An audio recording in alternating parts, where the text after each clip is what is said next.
Interior office. Day. Linus Miller, 24, dressed in warehouse uniform, walks slowly towards a time clock on the wall. The bright LED light fixture overhead flickers, and he rubs his eyes, time card in hand. He sticks his time card in the clock. Cut to exterior warehouse. Day. Linus walks into a parking lot of scattered cars. He walks past them to the distant bicycle rack, where he removes his bike lock and perches himself on the bike seat. His bike is in excellent condition. The body reads, Cannondale. He checks his watch.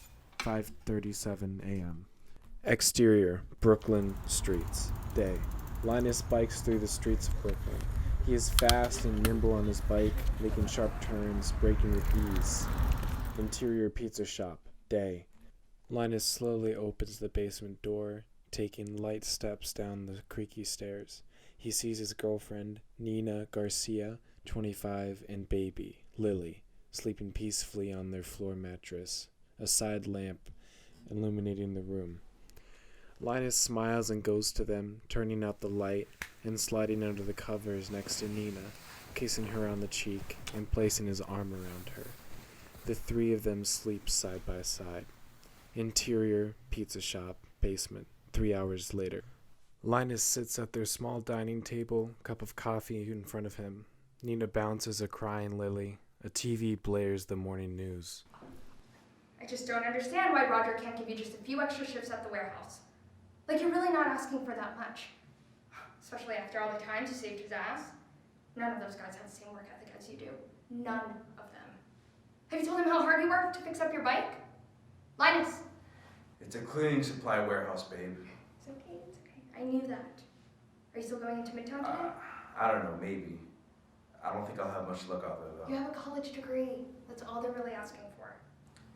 Oh, yes. How could I have forgotten my golden ticket? Don't let it be a waste of money. That reminds me. You're going to take care of those bills today, right, babe? Tony's been pestering me all week about the rent. I got it, Nina. I'll take care of it. Don't worry.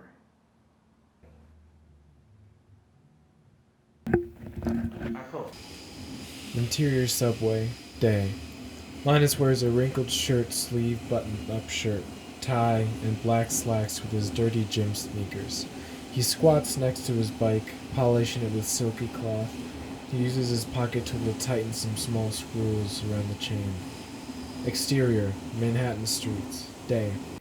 Linus glides to the city's main strip, staring down at the handwritten list of businesses and addresses. He pedals up to the front of the tall office building and brakes quickly to begin looking up his bike. Jason, 22, a young business bro, in his slick navy suit makes a stop at Linus's bike as he exits the office building. He approaches Linus. A Cannondale, huh? Nice. This your bike, pal? Yes, it is. This is my bike. Nice, buddy. Looks like it's been pimped out. That's epic. You know the name of the place that fixed it up for you? I got a buddy up on floor 16 looking for a bike guy. Well, actually, I fixed this bike up myself. I like to mod and refurbish old bikes. Whoa. Pal, this bike is the tits. Jason Porsche. Yes, like the car brand. So, how much? I'm sorry, what? Funny guy. How much for the bike? My buddy would love the style. Oh, actually, no. I'm sorry, this is not for sale.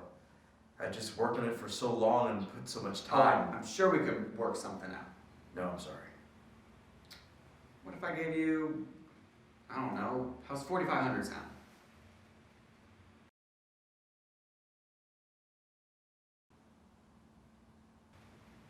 What if I fixed up a whole new bike for you?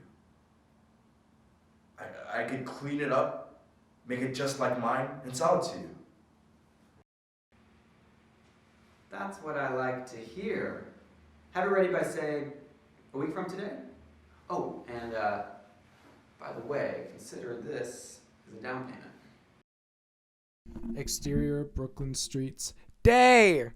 Linus speeds down his neighborhood streets. He's on the phone with his friend Reno. 4,500. Ooh, that's a fat stack, dude. I know, Reno, I know. When the hell are you gonna get another bike? Actually, that's why I was calling you. Unfortunately, no. Motor vehicles only, brother. Damn.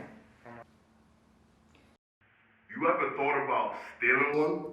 They're so easy to just steal off the sidewalk. I knew you were gonna say that. And what of it?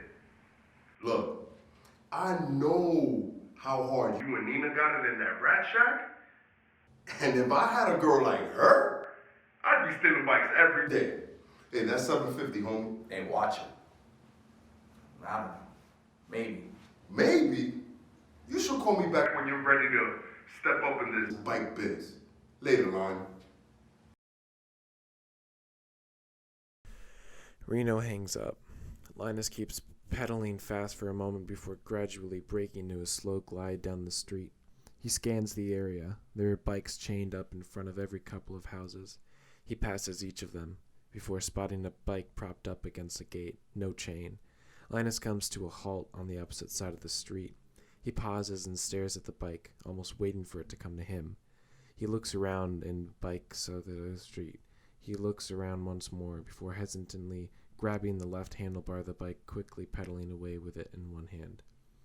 Interior pizza shop, basement, night. Linus sits on the edge of the bed staring at the stolen bike. It is filthy, with chipping paint and tearing rubber on the tires and handlebars. He takes a final moment of intimacy with the bike before pulling his toolbox out from under the bed. It is complete with cleaning solutions, cloths, and paint samples. He begins cleaning the body. Fade out. Fade in. Exterior Manhattan streets, a week later. Linus leans against the bike rack in front of the same office building from earlier, smoking a cigarette. The refurbished bike looks brand new. Linus, my man. Look at this thing. Gorgeous. Linus, meet Mark. You know, Linus, when Jay-Z Man here told me he found a bike guy for me, I was ready for another Schwinn pimping loser. But this is some real craftsmanship, my friend. I will be calling you, Mr. Linus. Anytime. Interior pizza shop, basement, night. Nina and Linus sit across from each other at the dining table sipping wine in silence. So you sold it today, huh? Yep.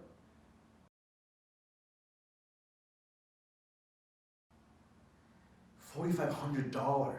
Do you know what this means for What does us? it mean? Really? That someone in our neighborhood doesn't have a way to get to work? What it means is that I don't have to get on my knees and beg Roger for another overnight You shift. were doing fine. We don't need money from the rich people. That sentence alone tells me how little you actually know about our money I situation. know plenty about our situation. I'm sorry, Nina. When was the last time you took care of a bill? I have a child to take care of. Remember? Our child? You weren't working. You weren't. You probably don't even know how much diapers cost. Who do you expect to take care of Lily? Who? Not you. All you do is sit in the apartment all day, pretending to be needed. You know what I think? I think you're just lazy. I didn't mean that.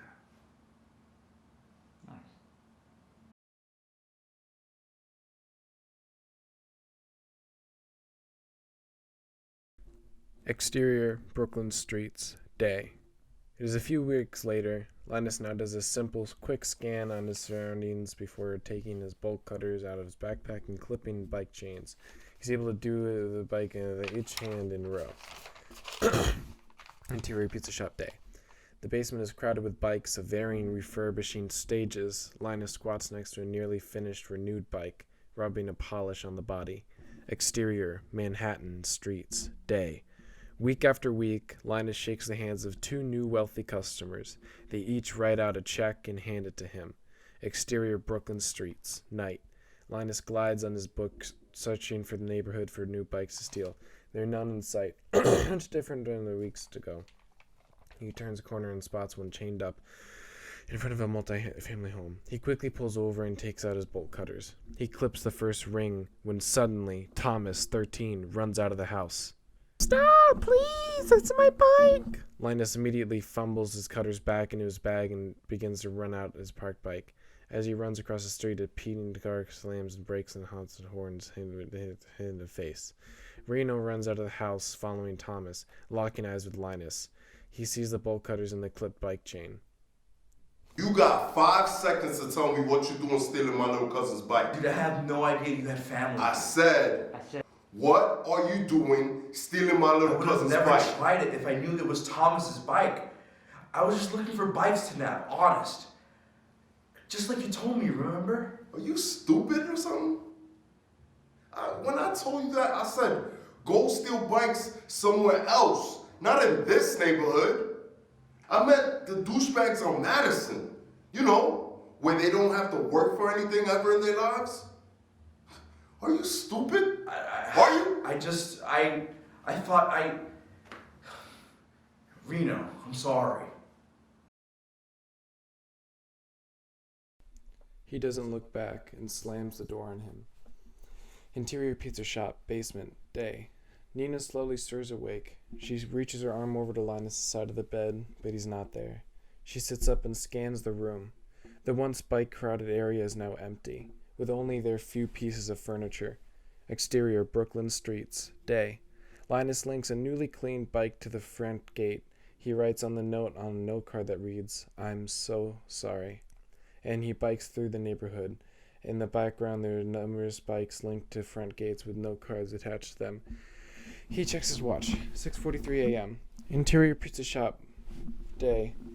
Linus carefully steps down the creaky wooden staircase of his apartment. He sees Nina sleeping with Lily beside her. He glances at the table where there's once overdue bills are now organized checks and order receipts.